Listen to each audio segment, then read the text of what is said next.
The rain had not let up since noon, and Marcus Tandy stood under the green awning of the Aldermont Club, with water sliding off the brim of his hat, holding a folder against his chest the way a man holds something he has carried a long way.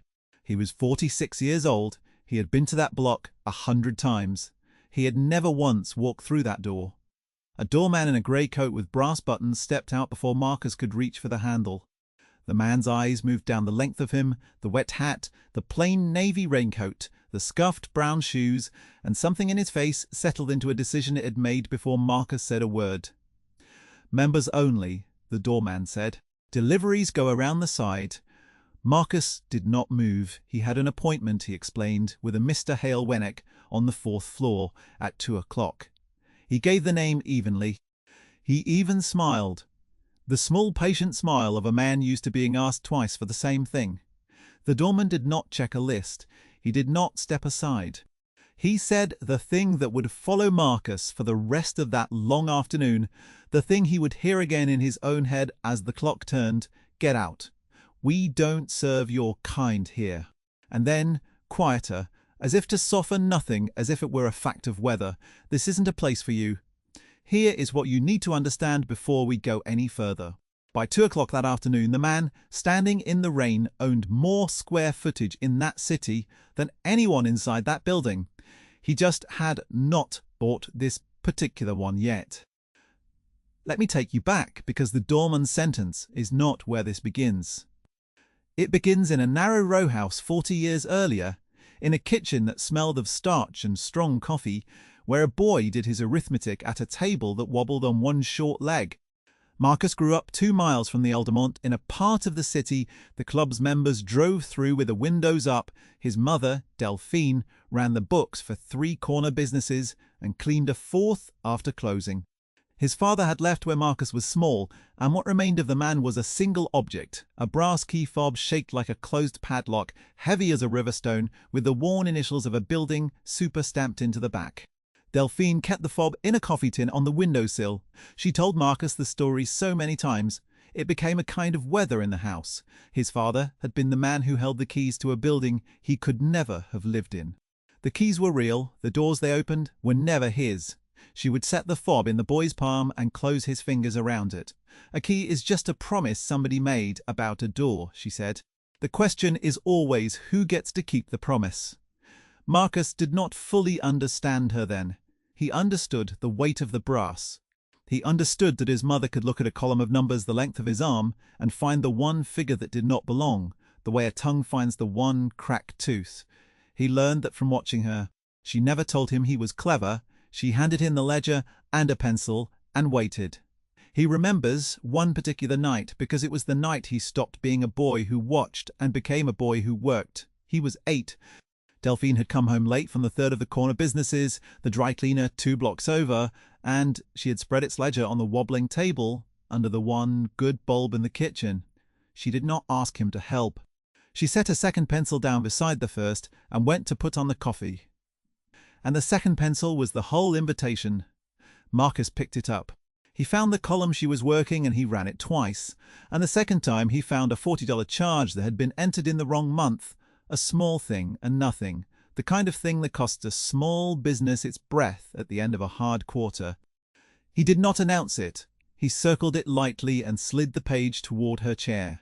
When she came back with the coffee, she looked at the circle for a long moment, and she did not smile, and she did not praise him. "When?" She said only, "That's the one. Now check the next." And he checked the next. That was how she taught. She gave him the work, and the silence, and the trust, all 3 at once, and the trust was the part that built him. There were nights the heat went out and they did their figures in coats. There were nights the dry cleaner's owner came to the door with an envelope of cash and an apology, and Delphine counted it at the table without looking up, and signed a slip, and gave the boy a quarter of what was hers to keep in the coffee tin beside the brass fob.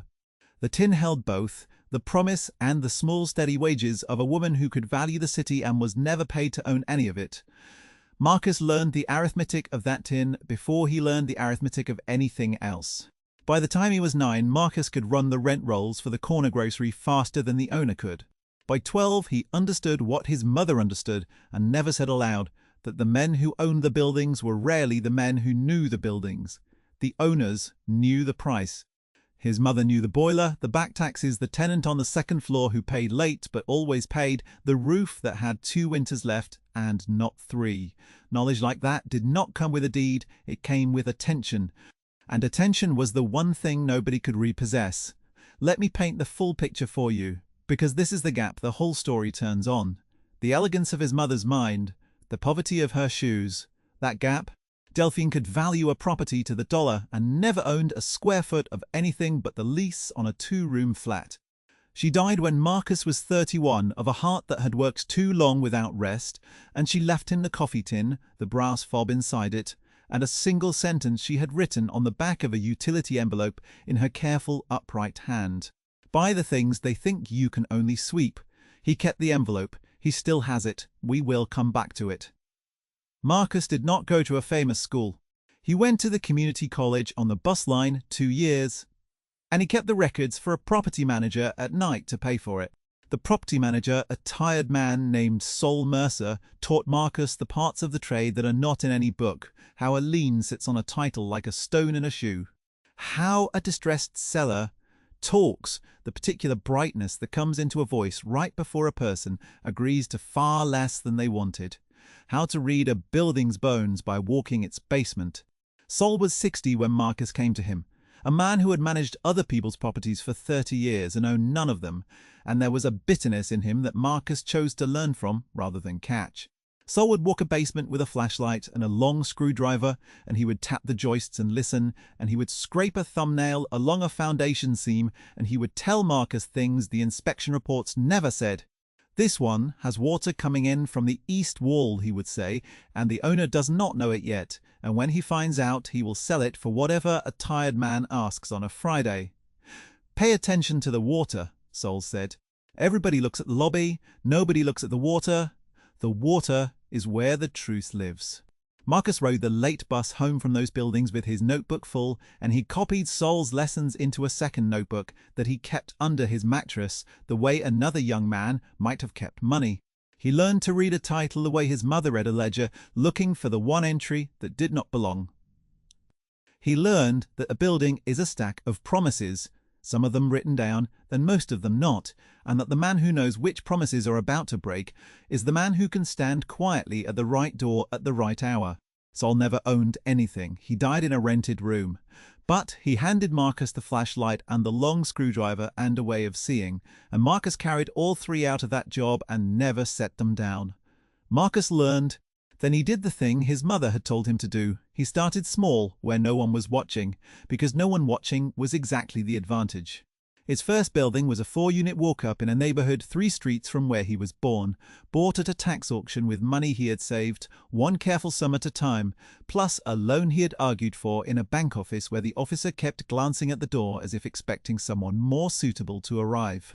The building had a failing boiler, a leaking parapet, and a reputation. Everyone who looked at it saw the reputation.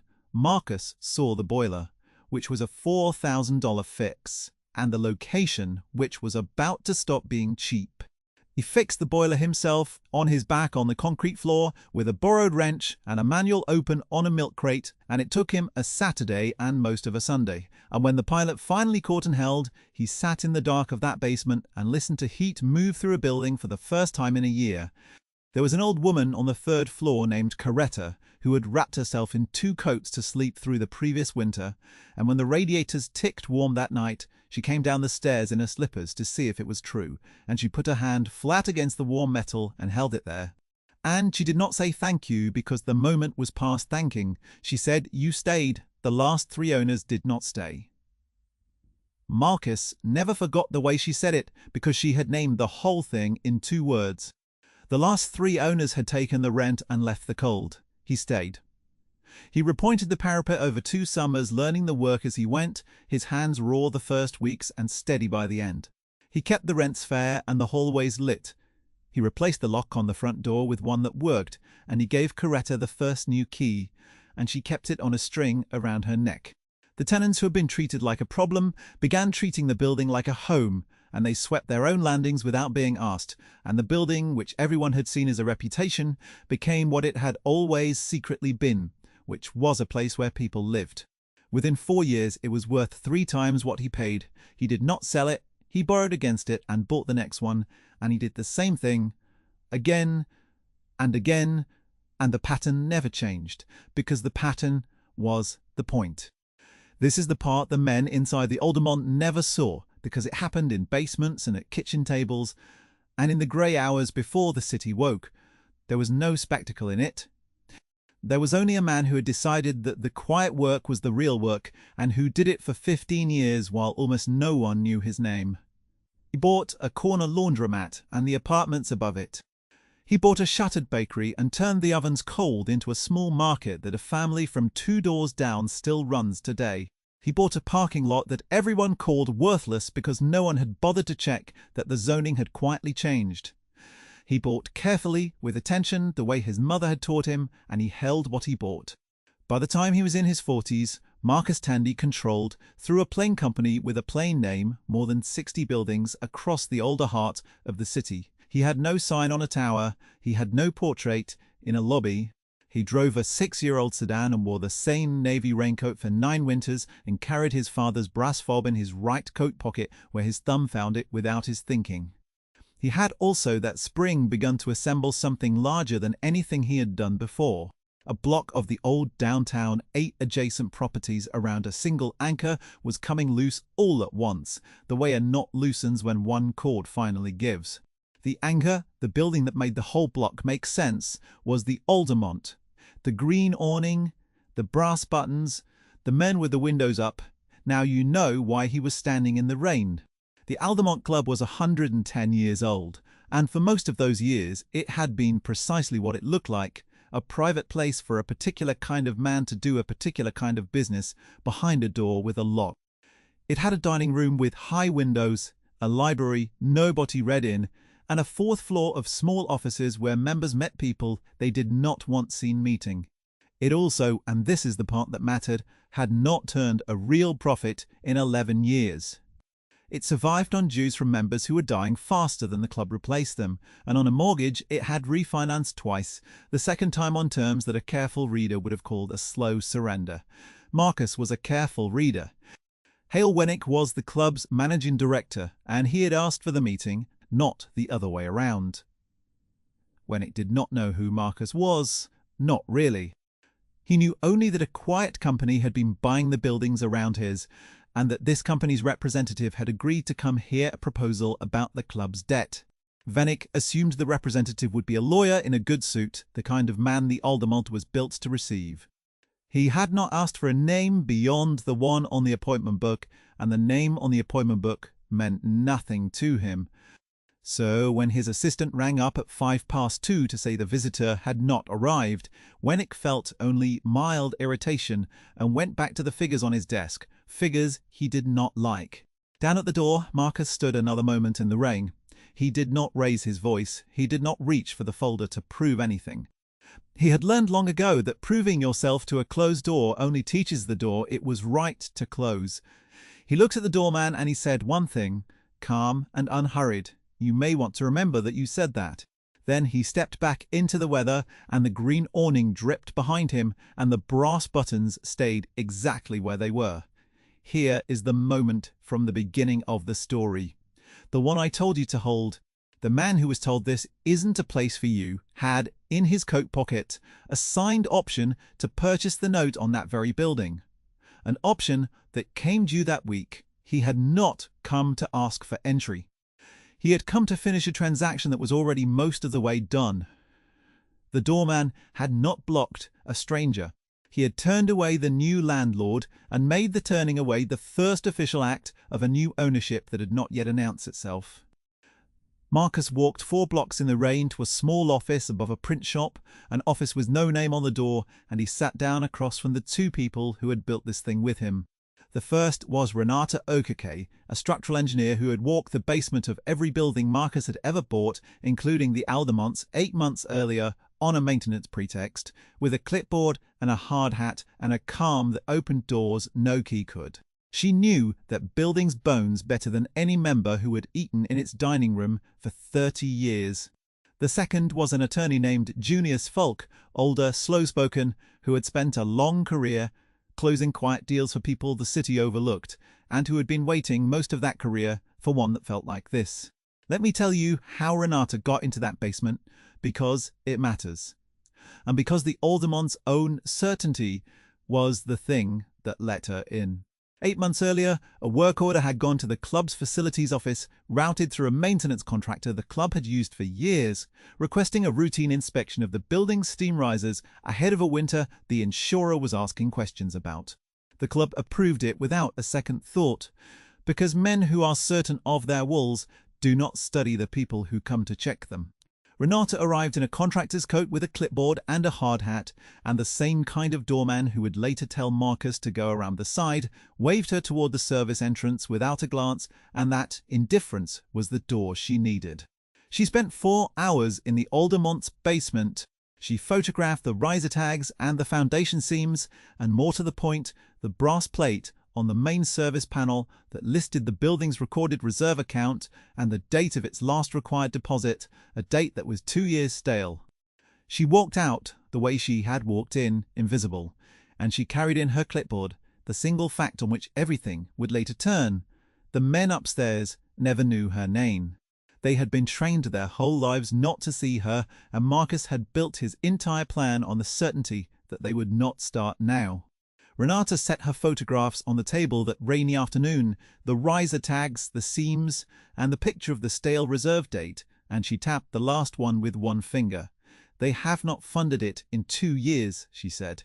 It is right there on their own panel in their own basement, and not one of them has gone down to read it. Junius, beside her, had already turned that photograph into 11 months of patient legal work. Marcus took off his wet hat and set it on the radiator. He did not tell them what the doorman had said. Not yet. He asked Junius one question. Is the note clear to call? Junius slid a single clean page across the table. It was clear. Let me explain what that page meant, because the whole reversal lives inside it. And it was not luck, and it was not a trick. It was attention applied for years. The Aldermont did not own its building outright. It carried a mortgage, and that mortgage had been sold, the way mortgages are, from the original bank to a servicer to a fund. And somewhere in that chain, a clause had been written that almost no one ever reads. A clause that let the holder of the note demand full payment if certain conditions were met. The club had quietly breached one of those conditions 2 years earlier, a missed reserve requirement, a technicality, the kind of thing a careful reader finds and a comfortable man never checks. Renata had found the breach in a filing. Junius had confirmed it, and Marcus had spent 11 patient months buying the note itself, paying a fund that was glad to be rid of a sleepy account until the promise stamped into that old building belonged at last to a man the building would not let through its door. He could call the note, he could require the Aldermont to pay in full, immediately, a sum the club did not have and could not raise, or the club could hand him the deed in exchange for the debt and walk away clean. There was no third door. He held it for a day, just one. Renata wanted to move that afternoon, and she said so plainly, because she had stood in that basement and been waved toward the service door, and she had read the stale date on their own panel, and she felt the symmetry of it like a hand on her shoulder. Junius counselled the night. He had closed enough of these to know that the difference between a deal a man can live with and a deal that follows him home is usually one night of not signing in anger. Sleep on the door, man, Junius said.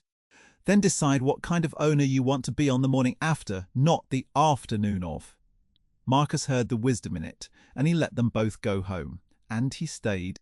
Marcus sat in his small office after they left and took the brass fob out of his pocket and set it on the desk under the lamp, and he turned it over and read the worn initials of a man who had held keys to a building that was never his. Print shop below him had gone quiet. The window held the wet glow of the streetlight, and the rain had thinned to a mist that beaded on the glass.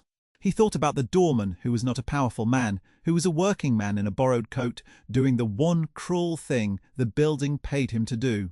He thought about how easy it would be to make an example of him and how little that would change, and how his mother had never once made an example of anyone in her life.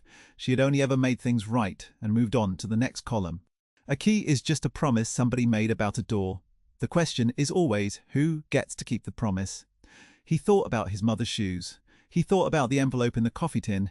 He did not feel triumphant. He felt something quieter and heavier than triumph. The weight of a thing finally set right after a long time being wrong, and he understood that what he did next would matter more than the deed itself. The next morning the rain had stopped, and the city was washed and bright, and Marcus Tandy walked back to the Aldermont in the same navy raincoat and the same scuffed shoes, with Junius beside him and a folder under his arm. The same doorman stood under the same green awning. This time Marcus did not stop at the door. He walked up the 3 stone steps, and when the doorman moved to block him with the same words rising in his throat, Junius spoke first, in the slow, even voice of a man reading a verdict. "This gentleman has a 2 o'clock with Mr. Wennick. He had it yesterday as well. You will want to let him pass something in the attorney's certainty did what Marcus's calm had not." The doorman stepped aside. He did not apologize. His face had gone the color of the marble behind him. Marcus paused on the top step, level with the man's eyes, and he said, "Without heat, I told you that you might want to remember." Then he went in. The lobby was everything the awning promised: a floor of black and white marble, brass sconces burning gold against dark wood, a staircase that curved up toward the high windows like a held breath. Members in good suits looked up from leather chairs. A few of them frowned, the small reflexive frown of men encountering a thing out of place. Marcus did not hurry, and he did not slow. He crossed the marble at the pace of a man who has every right to the floor under his feet, because now, in a way none of them yet knew, he did. Hale Wennick met him on the 4th floor, in an office with a window that looked down over the block Marcus had spent a year assembling. Wennick was a tall man of 58 with silver hair and a watch that cost more than the doorman made in a season, and he extended his hand to the lawyer first to Junius, assuming the older white-haired man in the good suit was the principal and the other man was staff. Junius did not take the hand. He turned slightly toward Marcus. "Mr. Wennick," Junius said, "this is Marcus Tandy. He holds your note. I want you to sit with the silence that followed, because the story has been building toward it for 40 years, and it lasted perhaps 4 seconds. And in those 4 seconds, a man's entire understanding of a room rearranged itself." Wennick's hand was still half extended. It dropped slowly. His eyes went from the lawyer to Marcus to the navy raincoat to the scuffed shoes, and you could watch the arithmetic happen behind his face, the cost of every assumption he had made in the last 10 seconds coming due all at once. He recovered, the way men like Wennick recover, with a smoothness laid over a crack. "Of course," he said. "Mr. Tandy, please sit." Marcus sat. He set the folder on the desk but did not open it. He let Wennick talk first, because he had learned that the more a comfortable man talks, the more clearly he describes the floor he is standing on. Wennick described it. He spoke of the club's heritage, its 110 years, its standing in the city. He spoke of a temporary cash difficulty, a soft patch, a bridge that the right partner might help the club cross. He used the word partner 4 times. He proposed that Marcus's company refinance the note on generous terms, that the Aldermont continue as it had always continued, and that Marcus perhaps be considered for a membership that the club rarely extended. He offered it like a gift. A membership to the man whose property it now nearly was. Marcus listened to all of it without interrupting. He had learned that lesson in basements with Sol and at the kitchen table with his mother, that the person who speaks last in a room about numbers is usually the person who understood the numbers first. So he let Wennick fill the silence with heritage and bridges and partners, and he watched the man's hands while he spoke, the way they moved over the desk, smoothing papers that did not need smoothing, and he understood that Wennick still believed he was the host of this meeting. Marcus did not correct that belief with his face. He let the numbers do it. When Wennick finished, the room was very quiet. Down in the street, a delivery truck idled. Somewhere in the building, a clock ticked the way old clocks do, patient and indifferent. Through the window behind Wennick lay the block Marcus had spent a year assembling. the bakery that was a market now, the parking lot everyone had called worthless, the laundromat with the apartments above it, all of it stitched together by attention into a single, quiet holding, and the Aldermont sitting in the middle of it like the last button on a coat that was already buttoned. Marcus opened the folder, then he did not raise his voice. He laid out 3 pages, one at a time, the way his mother had laid out a ledger, and he explained, in plain, even sentences, exactly where the Aldermont stood, the breached reserve, the called note, the sum due, which the club did not have. He did not gloat, he stated facts, and the facts did all the work, and Wennick's smooth recovered face came apart slowly across the 3 pages like paper left out in the rain. "You bought the note," Wennick said at last. It was not a question. 11 months ago, Marcus said, "I have walked past this building most of my life. Yesterday afternoon I tried to come in for our 2 o'clock. Your man at the door told me you don't serve my kind. He told me this isn't a place for me." He let that sit. He did not accuse. He simply placed the sentence on the desk beside the other documents as one more fact in the file. Wennick closed his eyes for a moment. When he opened them, he began for the first time to understand that the meeting he thought he had called was a meeting that had been called on him and had been called for a long time. "Here is what I am prepared to do," Marcus said, and the room leaned toward him, the way a room leans toward the one person in it, who knows what happens next. He did not call the note. He did not put the club out on the marble. He told Wennick that he would forgive the breach and take the deed in satisfaction of the debt, which meant the Aldermont would owe nothing and the members would lose nothing they had paid in, and that the building would pass cleanly to his company. And he told Wennick what the building would become. It would not be a club anymore. The high-windowed dining room would become a public room, open to the street, where his mother's old neighbourhood, the one the members drove through with the windows up, could sit down and be served the same as anyone. The 4th-floor offices, where deals were done out of sight, would house a free legal clinic 2 days a week, run by Junius for tenants fighting the kind of liens and quiet surrenders that ordinary people lose to, because no one ever reads the clause for them. The library nobody read in would hold books, real ones, and would be open on Saturdays to children who did their arithmetic at wobbly tables. And the brass plate at the door, the one that had read Aldermont Club members only for 110 years, would come down. In its place, Marcus said, "A new plate." He told Wennick the name on it, and Wennick, who an hour earlier had offered this man a membership as a favour, had nothing left to say. The name was Delphine Tandy, after his mother, the woman who could value a building to the dollar and never owned a square foot. The woman who had told a boy to buy the things they think you can only sweep. Wennick signed 3 weeks later in the same 4th-floor office, with Junius across the table and Renata at the window and the same clock ticking. He signed because there was no other door, and he signed knowing the terms were kinder than the terms he would have written had their positions been reversed, and that knowledge, more than the loss of the building, was the thing he carried out of the room. He was not ruined. He was not jailed. He was simply, from that day, a man who had to walk past a building he used to own and read a name he had once tried to keep outside. The doorman in the grey coat with the brass buttons was not fired. This surprised people who heard the story later, and it is the part I most want you to hold. Marcus kept him on, at the same wage, in the same coat, with one change. The door he guarded no longer turned anyone away. On the first morning the public room opened, the doorman stood under the green awning and held the door for a line of people from the old neighbourhood that stretched halfway down the block, and he held it for every one of them, and somewhere in that long morning his face changed, and it did not change back. Marcus never spoke to him about that afternoon in the rain again. He did not need to. The man stood at a door that now kept its promise to everyone who reached it, and that was a heavier correction than any words, and they both knew it.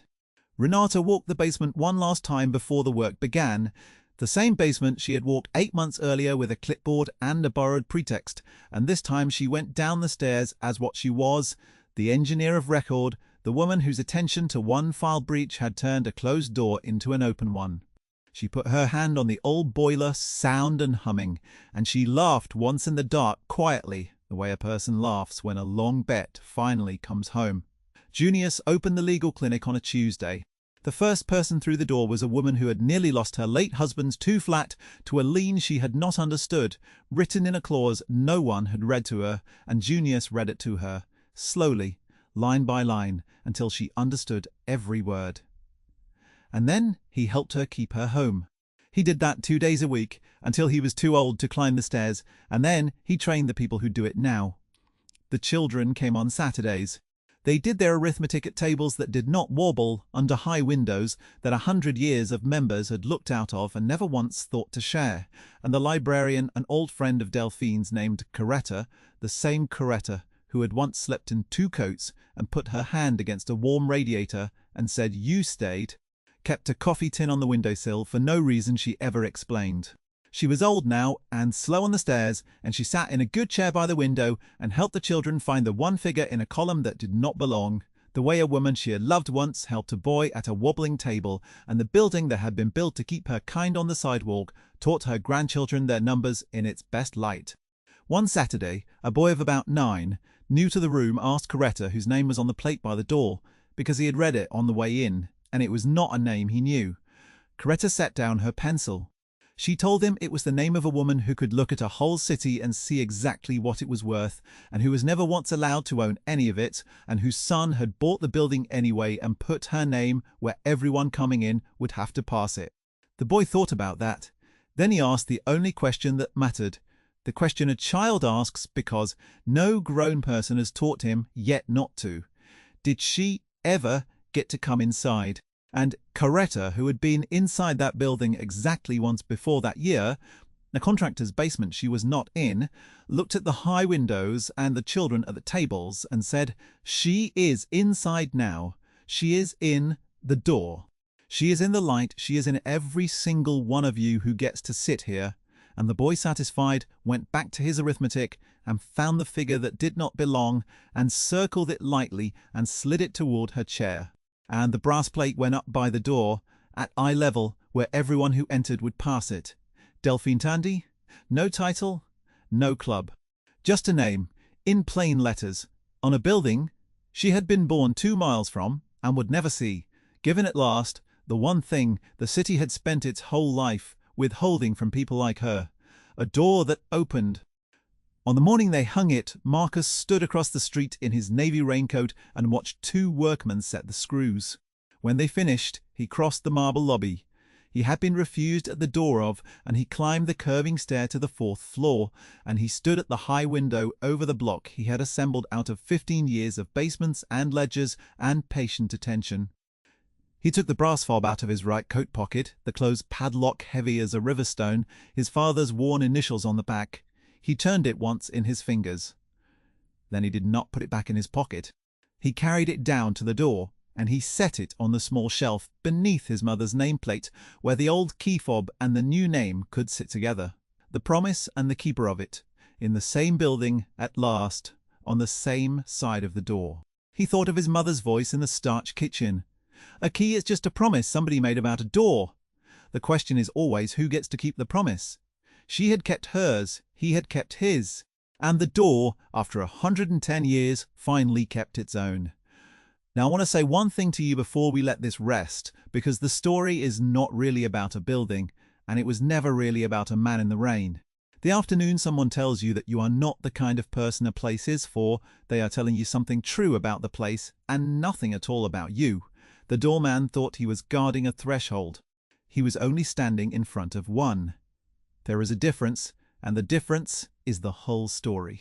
So here is the question I will leave with you, the one Marcus's mother left scratched on the back of an envelope in a coffee tin on a windowsill. What is the thing they think you can only sweep? Find it. Pay attention to it the way no comfortable person ever will. And then in your own quiet way, in your own good time, buy it and open the door and hold it for everyone who was ever told to go around the side. If this story sat with you, stay a moment and sit with it and carry it to one person who needs to hear that the door was never about them. That is all. The plate is up, the line is down the block, and the man in the navy raincoat is already on his way to the next building. Nobody is watching.